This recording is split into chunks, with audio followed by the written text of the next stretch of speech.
Hello dear students, welcome to Sujit academy. আজকে আমাদের সঙ্গে আছে নীলভ ব্যানার্জি। নীলভ ব্যানার্জি আমাদের অফলাইন স্টুডেন্ট। আর নীলভ, তোমার মার্কস র্যাঙ্ক কি এসছে আর তোমার আমরা জার্নিটা একটু বলে দেবে। আর সবার আগে বলো তোমার র্যাঙ্ক কত এসছে। আমার র্যাঙ্ক 46 এসছে আর আমার মার্কস অ্যাপ্রক্সিমেটলি 38.25 থার্টি এসছে। এইট পয়েন্ট টু ফাইভ আর র্যাঙ্ক এসছে 46, জেনারেল স্টুডেন্ট। হ্যাঁ, আর তুমি মোটামুটি কোন মান্থে জয়েন করেছিলে আর থ্রু আউট অফলাইন ব্যাচই করেছিলে? হ্যাঁ। কবে জয়েন করেছিলে অফলাইনে? আমি জয়েন করেছিলাম ডিসেম্বরের একদম ending A, I think around new 20, ব্যাচে? হ্যাঁ অ্যারাউন্ড 27 তখন মনে ডিসেম্বর। হয় নিউ ব্যাচটা 2 মাস হয়ে গেছিল। হ্যাঁ, হ্যাঁ। তুমি কোথায় থাকো? আমাদের কাছাকাছি? হ্যাঁ, আমি থাকি হচ্ছে রানীকুটিতে। স্যারের কোচিংটা হচ্ছে যাদবপুরে, তো অনেকটাই কাছাকাছি। যাদবপুর? আমার ওখান থেকে তোমার বাড়ি ওয়াকিং ডিস্টেন্স মানে দু হ্যাঁ, মিনিট হ্যাঁ, হ্যাঁ। তো তুমি খবর কোথা থেকে পেলে সুবিধা একাডেমির? আমার আসলে অ্যারাউন্ড লাস্ট ইয়ারই হুম। সেপ্টেম্বরের দিকে আমার মাথায় চলছিল কি জিরেট কিছু একটা করতে হবে। তো তখন অত আমি স্বপ্ন দেখিনি, আমি ভেবেছিলাম একটা প্রাইভেট কলেজে ঢুকবো। তারপর কি হলো, ভাবলাম কি নয় একটা জিরেট নিয়ে চান্স নিয়েই দেখি একটা গভর্নমেন্ট কলেজ। তো তখন আমি সেলফ স্টাডি করতে শুরু করি। তারপর আহ, আমি বুকস অর্ডার করে দিয়েছিলাম, সেঙ্গেজ ওইসব। তারপর আমি দেখলাম সেলফ স্টাডি করে হচ্ছে না, তো তখন আমি ইউটিউবে গিয়ে সার্চ করি আর তখন আমার ফার্স্ট অপশন, ফার্স্ট ভিডিওটাই স্যারের আসে। তো ওইখান থেকে আমি দেখলাম স্যারের কয়েকটা ভিডিও দেখলাম। তো আমি স্যারের ভিডিও নিয়ে তারপর সেলফ স্টাডি করতে শুরু করলাম।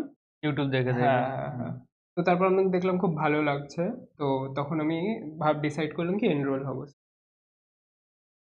তো ওই জায়গার থেকে তুমি যে টাইমটা যেটা পেয়েছিলে, হ্যাঁ। তো ইনিশিয়ালি তোমার কি মনে হচ্ছিল যে আমি কভার আপ করে ফেলবো এই 6 মান্থ 7 মান্থের মধ্যে? ইনিশিয়ালি হ্যাঁ, আমি শুরুর দিকে যেটা হয় কি হুম। অপটিমিজম তো খুব হাই থাকে। তো কিন্তু আমার ওই ডিপ্লোমার পড়াটাও ছিল, তো হুম, ওটা ব্যালেন্স। রানিং ইয়ারে কিন্তু ক্র্যাক করেছে। তো ওটাই একটা ব্যালেন্স করতে হতো। তো আমি যেই মোমেন্টে এনরোল হলাম তার 2-3 সপ্তাহ পরেই ডিপ্লোমার ফিফথ সেমিস্টারের হুম। পরীক্ষা। তো পড়া স্টার্ট করতে করতে প্রপারলি হয়ে গেছিল জানুয়ারির এন্ডিং। তো তারপর ক ঘন্টা করে পড়তে জানুয়ারি থেকে? পড়তাম আমি 6-7 ঘন্টা মিনিমাম পড়তাম। আর কিছু কিছু দিন এরম হতো কি একদমই পারতাম না পড়তে। হ্যাঁ। তারপর আমার ফার্স্ট স্যারের যে মক টেস্টটা হলো সেটা আমার র্যাঙ্ক হয়েছিল 22, আমি অ্যারাউন্ড 10 পেয়েছিলাম 100-তে, তো আমার খুব মন খারাপ। 100তে 10? আজকে কত? 38.25? হ্যাঁ, তো ওটাতে আমার খুব মন খারাপ হয়ে গেছিল, বাট আমি নিজের জন্য ওটা চ্যালেঞ্জ হিসেবে নিলাম কি এটার থেকে ওপরে যেতে হবে। তো সেকেন্ড পরীক্ষাতেই আমার র্যাঙ্ক হয়ে গেছিল 7। তো 7 র্যাঙ্ক? হ্যাঁ, কত মার্কস ছিল? 16.28 এরকম। তো ধীরে ধীরে মোটামুটি ক ঘন্টা করে পড়তে তুমি, মানে কলেজ তো মনে হয় যেতে না বেশি? কলেজ খুব একটা যেতাম হুম। না।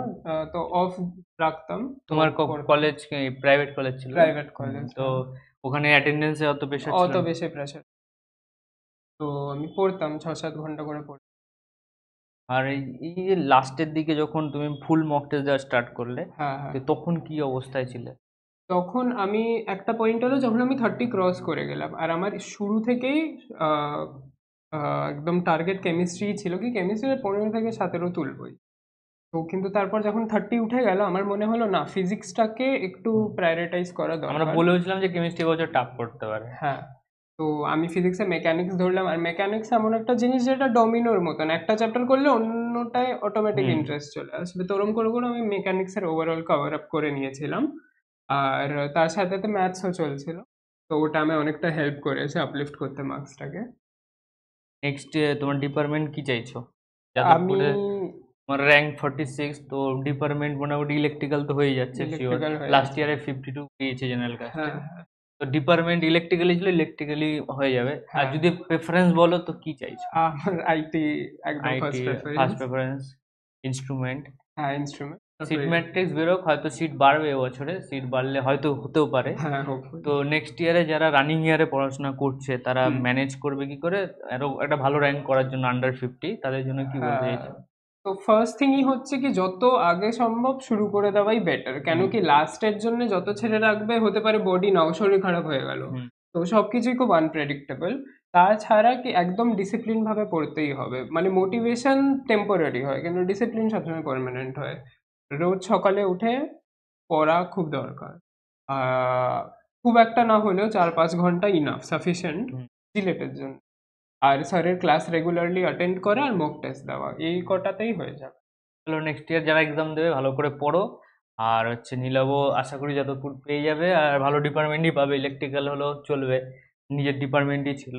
তো ওদের সঙ্গে আমাদের আবার একটা ইভেন্ট হবে, গ্র্যান্ড ইভেন্ট, তো সেখানে আমরা সেলিব্রেশন করব। তো টাটা বাই বাই। যে টিচার আমি এক্সাম দিতে গিয়েছিলাম, র্যাঙ্ক 1 এসছে, মার্কস 66.4166। আর টেনশন নয়, আমি কাউন্সিলিংয়ে বসছি না, নো টেনশন। যে র্যাঙ্ক 2 করেছে আমাদের, সে অ্যাকচুয়ালি র্যাঙ্ক 1-এর স্টুডেন্ট। আর ব্যাপার হচ্ছে এইটা শুধুমাত্র এক্সাম দেওয়াটা কিছু হেটার্সদের জন্য, যে যারা বলে ফিজিক্স কেমিস্ট্রি ম্যাথ কী করে একটা টিচার পড়াতে পারে। তো অনেকে বলতো যে এই র্যাঙ্কগুলো হয়তো স্যার কিনে নিয়েছে, তো নিজেকে তো কেনা যায় না, তো তার জন্য এক্সামটা দেওয়া। বাকি আমার কারো কোনো ওপিনিয়ন নেই। সবাই পড়াশোনা করো, সবাই নিজের জায়গায় থাকো। এবার আমাদের স্টুডেন্ট যারা এসছে আজকে অফলাইনে, সবাইকে এক এক করে ডেকে নিয়ে আসছি। তো আমরা একে একে ইন্ট্রোডিউস করব, যারা আপাতত আজকে এসছে, বাকিরাও আসবে। তো সবার আগে র্যাঙ্ক 2, নাম বলো, কলেজ আর ডিপার্টমেন্ট। আমার নাম সুদীপ্ত ঘোষ, আমার র্যাঙ্ক হচ্ছে 2। আমার নাম টনি, আমার মার্কস এসেছে হচ্ছে 57.67। Mrityunjay Giri, rank 4, EWS rank 1। তো ফার্স্ট যে আমাদের পেজ ছিল সেখানে rank 1, rank 2, rank 3, 4 extra add হবে, তো টাইপিং হয়নি। তো 1, 2, 3, 4, 6, 9 টোটাল 6 জন আছে আন্ডার 10-এ। আমার নাম ময়ূক সেন, আমার র্যাঙ্ক এসছে 6। 9 এমডি একটু প্রবলেম আছে, ফ্যামিলি প্রবলেমে আছে, তো আমরা নেক্সট এমডিকে নিয়ে আসবো। আমার নাম কুন্তল গোস্বামী। 12 তোমার মার্কস কত?